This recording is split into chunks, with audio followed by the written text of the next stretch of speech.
Ladies and gentlemen, it seems I have to eat some of my words.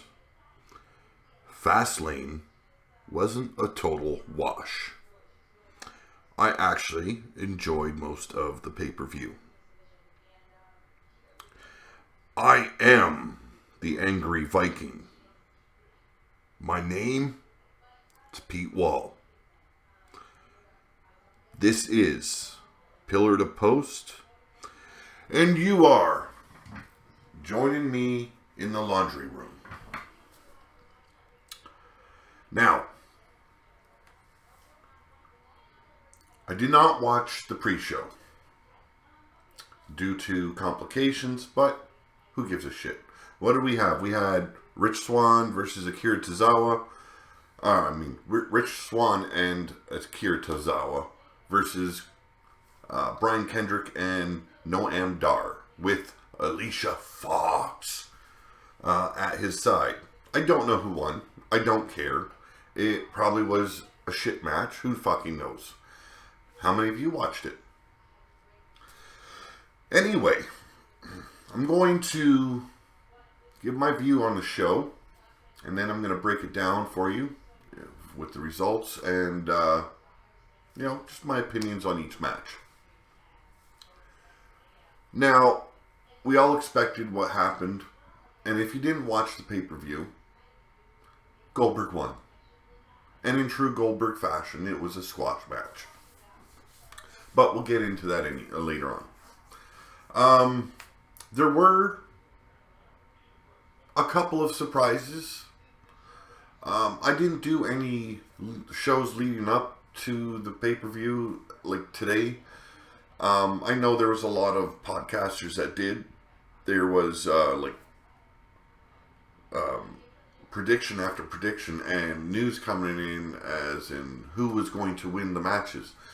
I felt like I needed a little bit of a surprise. I wanted to see if Raw could actually surprise me a little bit. Give me something different than what I was expecting. And for the most part, my predictions were correct. I believe there's only one match that I failed to predict correctly. Maybe two. I think the Roman Reigns I might have flubbed on that one. But in the end, I kind of knew that they were going to have Reigns come over Strowman. But all in all, I stayed awake through the pay-per-view.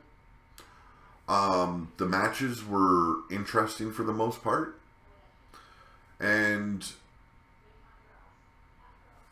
I enjoyed it. I hate saying it. No, actually, I shouldn't say I hate saying it. I enjoyed it. I enjoyed it, and it was good to see that Raw actually gave us, I'm not going to say a great pay-per-view. It was good enough to be enjoyable.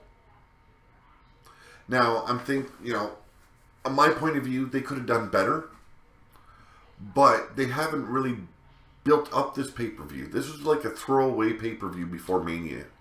And we all kind of knew what was going to happen. We all kind of knew who was going to win. But it was done to the point where I didn't want to just switch off the TV and just walk away. So, what does that mean? Well, maybe we start seeing a little bit better programming coming from the Raw side. I'm hoping. One can always be hopeful. We started the show off. Actually, there was, I think, before the show actually started, there was a segment with Mick Foley talking to Stephanie McMahon on the phone. Supposedly, Stephanie McMahon's jet was having issues. The mechanics couldn't figure out the problem. One thing led to another. She wasn't going to make it to the pay-per-view. Thank fucking God. The only problem is we had to still hear her voice a few times during this show. So, at least we didn't have to hear her screaming like a fucking banshee. Now, what started the show off, the actual match card itself, And I was kind of shocked. I figured this would be later on in the show. It was Sami Zayn versus Samoa Joe. And it was an excellent match, just like I thought it would be. Sami Zayn has all that fucking skill and potential. And we all know what Samoa Joe can do. So we knew this was going to be a good match. And we knew that Samoa Joe would be coming out of this the winner. We wouldn't be seeing him lose. He is the Triple H's destroyer. Now, for the most part, Sami Zayn played the underdog, fighting back and always getting shut down. But it was done in a way that was interesting, and it held your attention. So, let's see. I wrote all this down. While I was watching, I wrote it all down. So I'm going to go off my notes. Okay, tonight we've seen the underdog versus the destroyer in Sami Zayn versus Samoa Joe. From the Ring of the Bell to the Ring of the Bell, this match was all about Zayn trying to overcome the power and quickness of Samoa Joe. From kicks, jabs, and straight punches, Samoa Joe was on fire. Sami, with all of his talent, managed to put on a fighting effort, even managing to surprise Joe with a Blue Thunder Bomb. But in the end, it would be the Coquina Clutch to secure Joe the victory. It wasn't a long match. I thought it could have gone a little bit longer. I think they could have let Sami come out of the box a little bit more instead of just staying. Like, he made a few comebacks, but it wasn't anything that lasted, anything that was big. The Blue Thunder Bomb, we've seen that come out, and it was a 1-2-3 or 1-2, and Joe kicked out. So near fall, he attempted the haluva kick that was shut down, and Joe just ended it with the Coquina Clutch, choked him out until he just passed out. All in all, not a bad match. It wasn't a bad match. I think it could have been more. It showcased Joe's dominance and power over the roster, especially someone like Sami Zayn. And it showed that whoever comes at him next is going to have hell to pay. Moving into the next match, we had the Tag Team Championship match. Big Cass and Enzo Amore challenging Luke Gallows and Carl Anderson. I was actually surprised at how well these guys actually work together. It wasn't one-sided. It was, well, for a bit it was. But it wasn't a complete shit match. We knew the winners. We knew who they were going to be. I kind of figured it'd be a fuck finish like it was, but I figured it'd be something else other than actually what it was. Big Cass and Carl Anderson would start the match off with Cass in complete control, using his huge fists and strength to keep Anderson off his game. Cass would tag Enzo in, use 2 double team attacks, first throwing Enzo at Anderson while in the corner. Gallows would interfere but find himself on the floor courtesy of Big Cass. Anderson would soon follow, when soon after Big Cass would gorilla press Enzo high overhead and throw him at his opponent. Now, this part I was kind of laughing at this part because Cass threw Enzo so hard he actually almost threw him clear over Anderson and Gallows' heads. They end up having to raise their arms up to catch Enzo. So, not a purpose botch, and it wasn't a complete botch. They still sold it. But it was, I just had to laugh at that point, throwing the guy so hard that he would almost clear their opponents. Soon following, the tide would turn, with Gallows and Anderson keeping Enzo far away from his corner and partner. After a long beatdown, Enzo was able to fight off both Anderson and Gallows, tagging Big Cass in, who would decimate their opponents. We got to see the Empire Elbow and a huge splash off the top rope. with an assist from Big Cass using Enzo. It was all Enzo and Cass to win until Gallows pulled Enzo off Anderson at the last second. Gallows and Anderson would pick up a controversial victory with a pinfall over Enzo, whose leg was atop the bottom rope, until Gallows would slap it away before the ref could see. That is the controversial ending to this match. A little fuck finish. But as the predictions were, it was still Gallows and Anderson at the end of this match winning. Now, this is going to probably lead up to Gallows and Anderson meeting Enzo and Cass once again at WrestleMania. I think some more storyline needs to go into this. I think they've built up a storyline. Now they need to use it to work their way up to WrestleMania. If they don't, they are completely fucked. They need some substance behind these tag teams, and they're not giving it to us on Raw. So you need to build that up a bit more.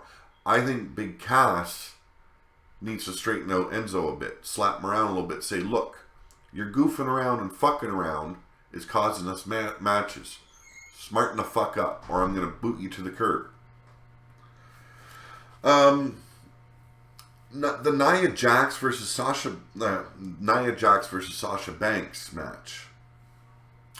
I was actually surprised at how squirrely Sasha Banks is. I've never really paid that much attention to her matches. Like she's had good matches against Charlotte, but I've seen this match going a whole different way. I picked Nia Jax as the winner, and that did not happen. But I said it to my kids who were watching with me. She's moving around the ring like a fucking goddamn monkey. And it was just surprising how athletic she can be, especially against a bigger opponent like Nia Jax. Did the match go the way I thought? No. Should she have won? Should Sasha Banks have won? I don't think so. But this will also set up for the Fatal 4-Way at WrestleMania. That is what I'm guessing it's going to be for the Women's Champion. This is just going to enrage Nia Jax even more. She was pissed at the end of this match. But let me go over the match, go over some of the details. And if I'm hanging my head down while I'm reading, I do apologize. I don't type anything out. I'd miss way too much of the show. As is, I already missed some good spots during the show because I was writing shit down. I'll try and raise it up a little bit, and then Sasha would begin the match with a flurry of punches and drop kicks and speed. Neither could put Nia Jax down. The tide would quickly turn as Nia Jax would slow the match down using her size and strength to her benefit. From squashing the boss in the corner to bending and twisting the much smaller woman, in unbelievable positions, we end up seeing a total package while Nia Jax was doing squats. Like, she was showing her power tonight. But, okay, where was I? We would see a total package that looked as if Jax would break Sasha in half. Surprisingly, Sasha was able to turn this into a guillotine choke, then into a sleeper hold, which Nia Jax would break out of using the turnbuckle. She backed into the turnbuckle and squashed Sasha in the corner. As she's walking away, Sasha Banks jumped back on her back and applied the sleeper hold once again. Showing her determination and will to win, we would see Sasha apply the bank statement. Yes, it went from a sleeper hold to a bank statement, and this is the part I missed. But Nia Jax would fight her way back and to her feet, and in a surprising twist, Sasha would turn the tables once again and roll Nia up for the shocking victory. I think it was a shocking victory. Everyone was predicting Nia Jax takes the win. It still shows that sometimes Raw can surprise us. This, like I said, it totally enraged Nia Jax. She was fucking livid at the end of this match. Excuse me.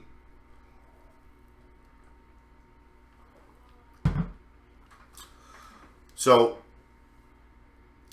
during the pre-show, this is the only part of the pre-show I caught before shit went down. We had Rusev and Jinder Mahal. Actually, we had Jinder Mahal confront Mick Foley, telling Mick Foley him and Rusev were no longer a tag team. He wanted to talk to Mick Foley about a match. Rusev came in, said, "You're trying to steal my idea," blah, blah, blah. Mick Foley said, "You guys are going to meet me in the ring later on tonight, and we're going to work this out." So, this is where Rusev and Jinder Mahal both come out to the ring. Now, this quickly breaks down into a brawl between the former tag team. Rusev manages to toss Mahal to the floor, but finds himself in trouble when he joins Jinder outside the ring. Jinder would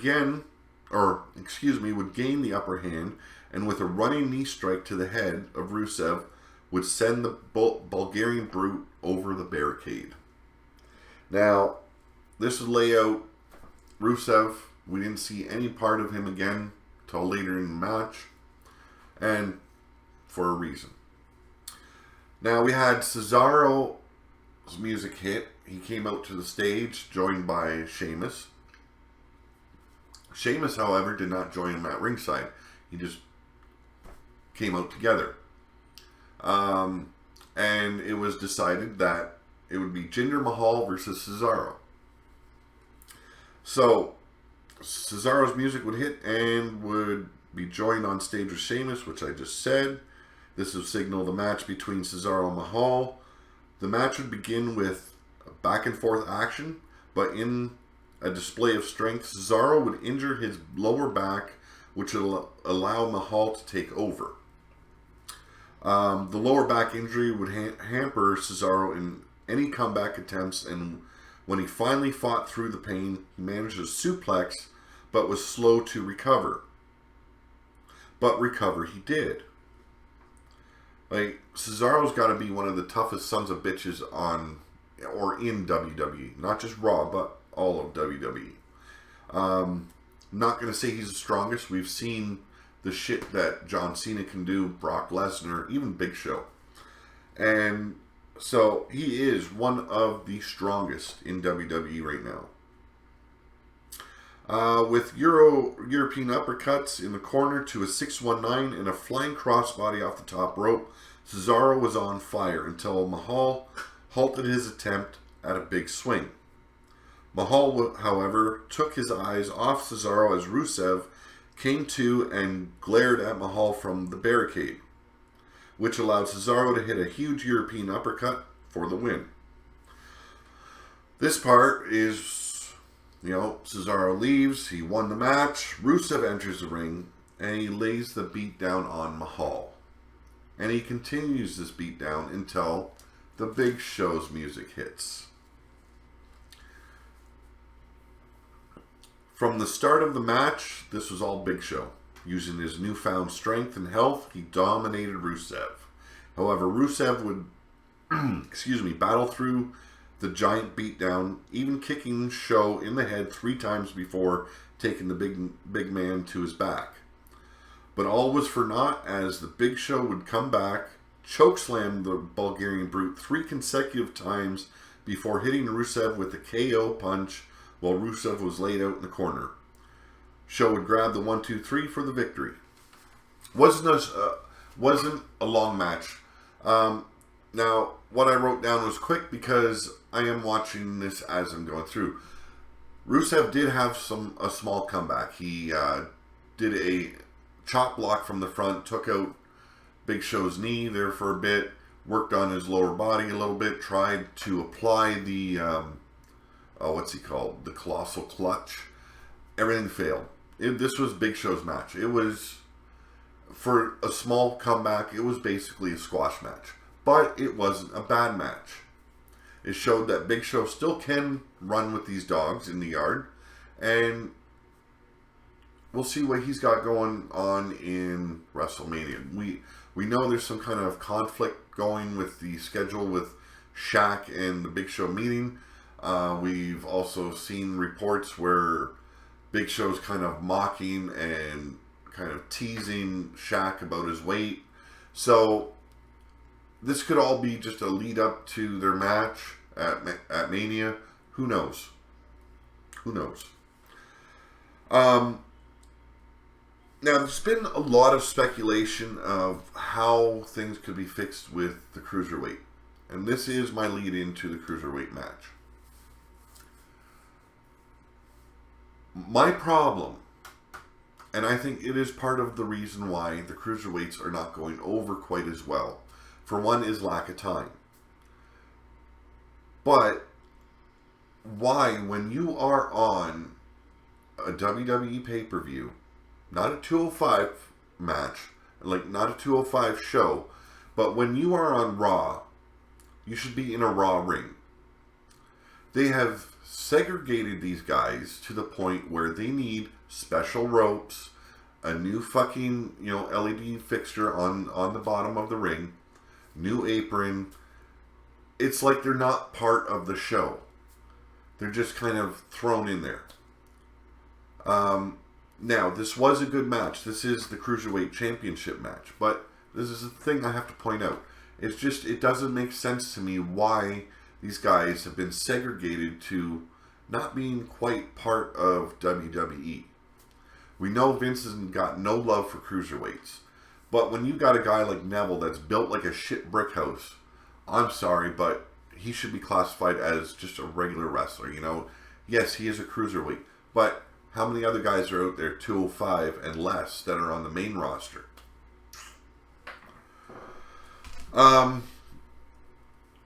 Now, when I read is not meant to sound mean towards Jack Gallagher. I'm a big fan of Jack Gallagher. But I'm going to read what I wrote because I think while I'm writing and what comes out, comes out. The Pigment challenged Jack Gallagher makes his way down to the ring to open the Cruiserweight Championship match.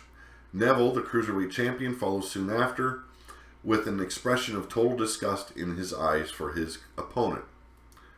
Pigment challenge means Gallagher is very fucking white, just like Sheamus, just like Paige is. They're very pale complexioned.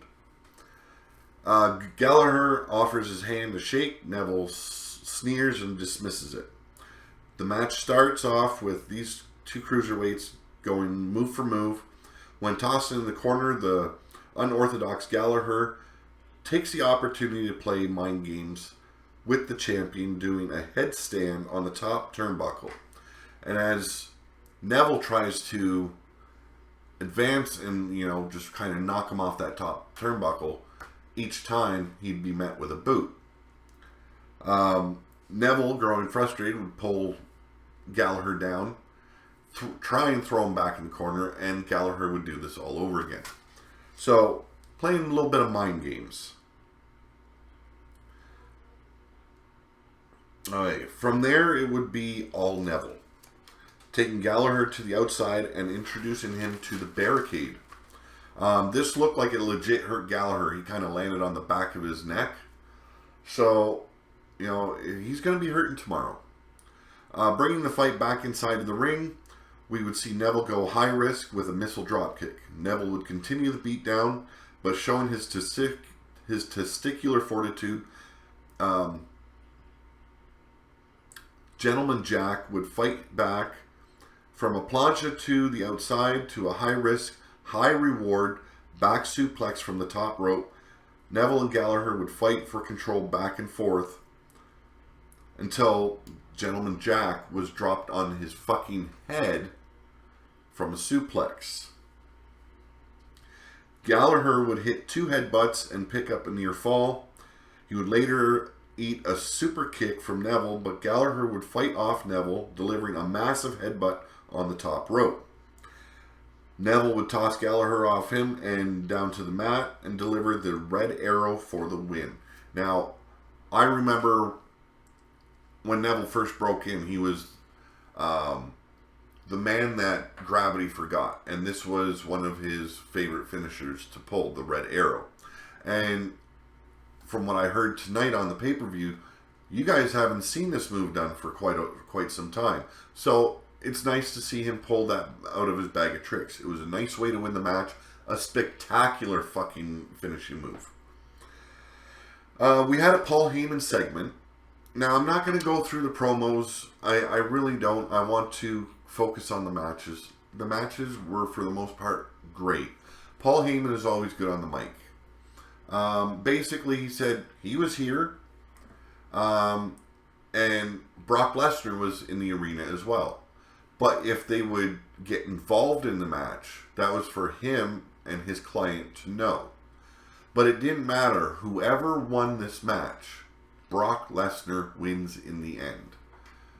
If Goldberg picks up the win, he is the Universal Champion. So that means Lesnar will be meeting Goldberg at WrestleMania and destroying him for the Universal Championship. If Owens wins, then he has found a weakness that Heyman and Lesnar have not picked up yet.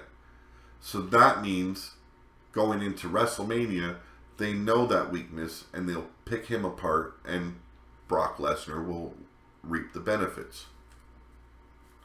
Following this, we have New Day come out.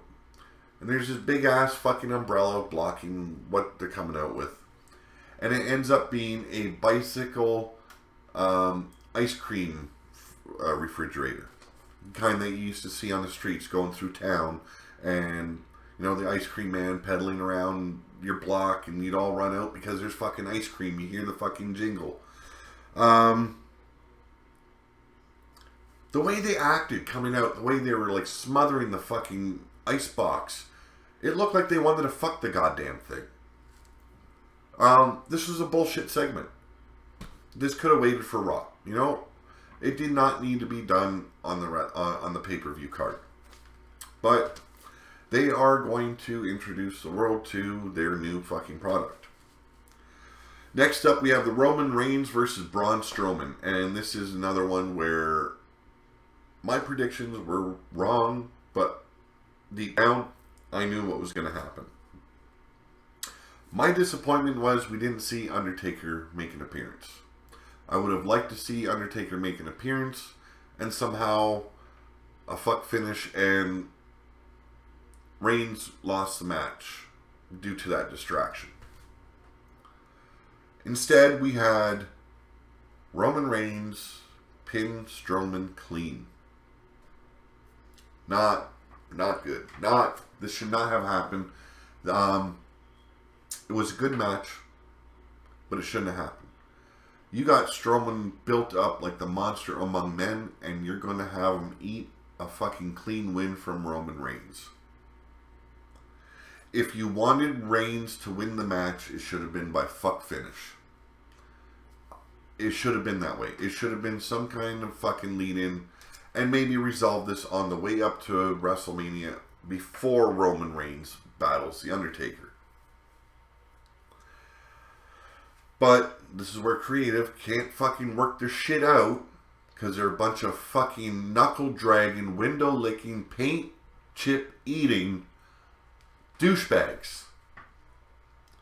Keep on dangling off of Vince McMahon's jockstrap and you're going to keep on putting this fucking company in the shitter. And frankly, that's where Raw needs to be right now.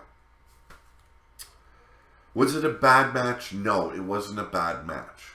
The fucking finish was wrong and stupid.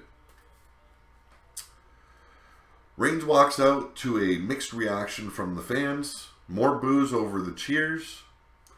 And once he enters the ring, the "you suck" chants just drown out everything. Like the fans let him know he fucking was not wanted. Strowman comes out and there was a bit of a mixed reaction too. The fans weren't really sure if they should cheer for the guy or if they should boo him. The match begins with Strowman showing his superior strength and power over Roman Reigns by throwing him from the ring. Strowman would deny Reigns' re-entry into the ring with a huge clothesline and a punch. Reigns would finally re-enter the ring by way of a hot shot to Strowman. Reigns' control would be short-lived as the monster among men would toss Reigns from pillar to post. And no, that wasn't meant as a pun. That is the name of my show. Every attempt at picking Braun off his feet would be fruitless. You know, Reigns just couldn't do it. He attempted at one point a Samoan drop. Instead, we seen the exact opposite. Strowman decided to pick him up and deliver his own Samoan drop. And shortly after that, it'd be followed up with an inverted chokeslam. I love that move. I know it's a simple move. I know, you know, there could be things better that this guy did, but it was a good move. We would see this match lead out to the floor many times, where Strowman attempted to put Reigns through the announce table, only to be avoided, and Reigns would attempt a comeback with a drive-by, which would be countered by Strowman with a fucking choke. Strowman would avoid a Superman punch, but eat a spear. Reigns would get a near fall. Strowman would eat 2 more Superman punches, but avoid a third. Braun would shock the world by climbing to the top rope and attempt a huge splash. Like this, you could tell he was shaky up there, but the attempt in itself was fucking shocking. To see a guy that size to climb to the top rope and then to attempt a splash while your opponent's halfway, or I should say in the middle of the ring. It kind of reminded me of when Brock Lesnar attempted the shooting star press on Kurt Angle. We've seen how that went wrong. The guy could have broken his fucking neck. I'm glad Strowman didn't try something fucking stupid like that, but even though the attempt wasn't successful, it looked fucking awesome. Reigns would roll to safety and deliver a spear for the win. Like I said, my words don't do the match justice. It was a good match. There was a lot of brutality. There was a lot of back and forth. And the one part I missed in this match, which I caught after the match when they were doing the replay, was Strowman chokeslammed or power slammed Roman through the announce table. He actually finally did that. But it wasn't a bad match. It was a pretty good match. I think in the end, it might have even just been a little bit better than the Samoa Joe and Sami Zayn match. We get a small segment with Mick Foley and Samoa Joe after this match. Samoa Joe is in suit and tie. He's walking through the corridors of the arena. And Mick Foley calls him, tells him to stop, wants to talk to him, and he basically warns him, keep your nose out of this match, the pay-per-view, or the main event match. Keep your nose out of Owens' match. Owens wants to go it alone. He wants to prove he can beat Goldberg. He wants to prove that he does deserve to hold the Universal title. So stay out of it. This leads into the women's title match, Bayley versus Charlotte. And we all know these women can go. We all knew that.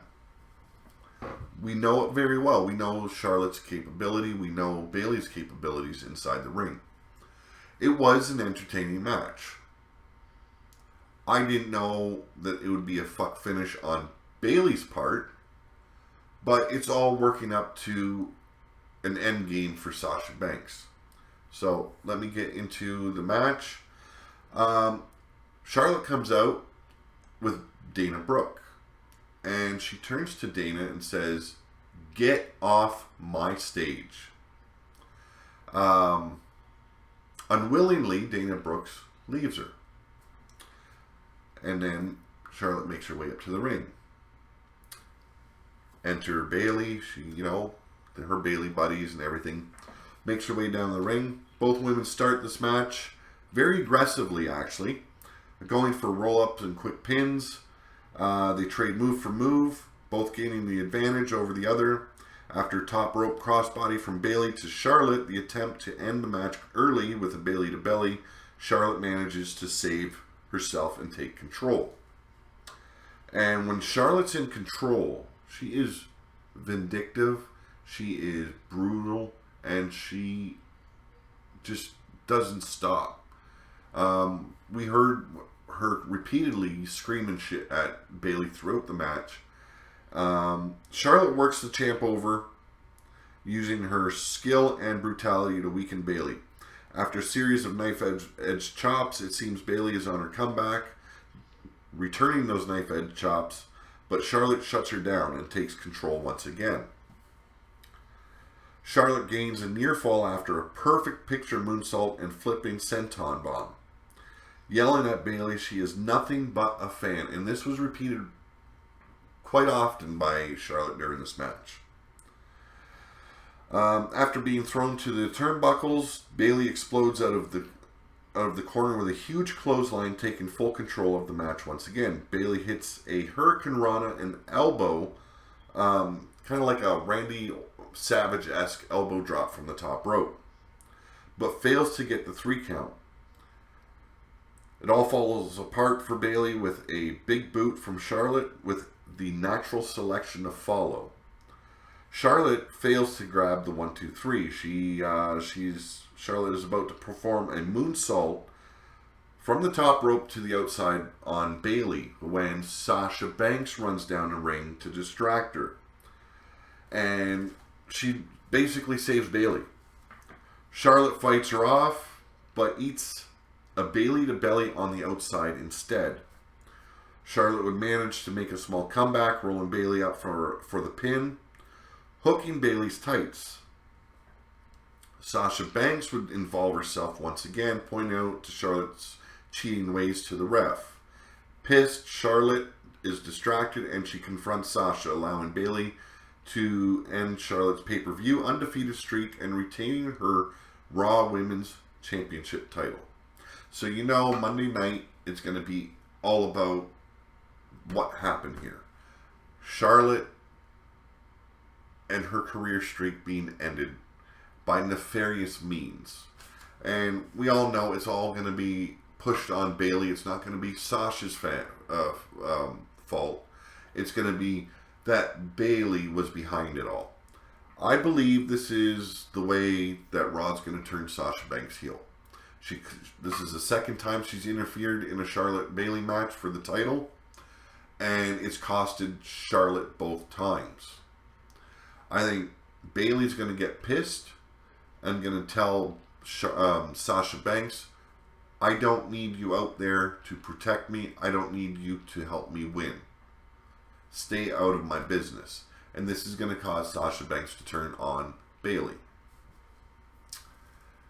And as you all might have guessed, it is time for the main event of the night. And I don't even need my notes for this. I really don't. Because I was hoping that they would make Goldberg actually work for this title. You want a title in any fucking company, you have to earn it, you have to work for it. This man has had to work for nothing. I'm sorry if my room's a little bit dark today. I forgot to actually turn on the added light. So I'm going to do that right now. There we go, a little bit added light, so I'm a little bit clear. And I noticed that at the end of this podcast, but this disappointed me. I was really hoping that Vince McMahon would actually have learned a little something from the last debacle that was the Goldberg-Lesnar match at Survivor Series. 90 seconds. Goldberg came down. The fans were electric. They drowned the arena out with the Goldberg chants. When he got down to the ring, you know, it was Goldberg chants, Goldberg chants. And when Kevin Owens came out on stage, he was greeted with boos. There were some cheers in there. Like, there is a lot of Kevin Owens fans. But since his turn on Chris Jericho, he's been getting his, you know, the heel heat like he deserves. He finally makes his way down to the ring, gets in, and he gets right in Goldberg's face. Now, while they're in their corners getting announced, you know, this is Goldberg, he's such and such weight, your challenger, and then your champion. And just as the ref is about to ring the bell, Kevin Owens jumps out of the ring. He paces back and forth. And it wasn't even frustrating Goldberg. It wasn't. He even took time to check his pads, his knee pads, and check his laces on his boots. And he was doing it smiling. So we had Owens pacing around on the outside. He pretended he was going to re-enter the ring, and only to jump back out. When he finally gets in the ring, he's worked himself up into a frenzy. He's in Goldberg's face. He's demanding to ring the bell. Jericho's music hits, and out comes Jericho. Total distraction. Owens is totally distracted. He's staring at Jericho, and the bell rings. Spear. Jackhammer. Your new Universal Champion, which we all knew, Goldberg. Now, I probably don't do a pay-per-view justice the way I wrote everything down, but it is hard to keep things in your mind when you got to do a podcast like this. I know I didn't catch all the high spots for you. Was it worth watching? Yes. Was it worth spending money on? Yeah. I'd say I would have paid to be there. I would have. I actually enjoyed the show for the most part. Besides a couple of the matches that had fuck finishes and the Roman Reigns match, the Goldberg match, which we all knew was going to happen. We were just hoping that they learned their lesson. But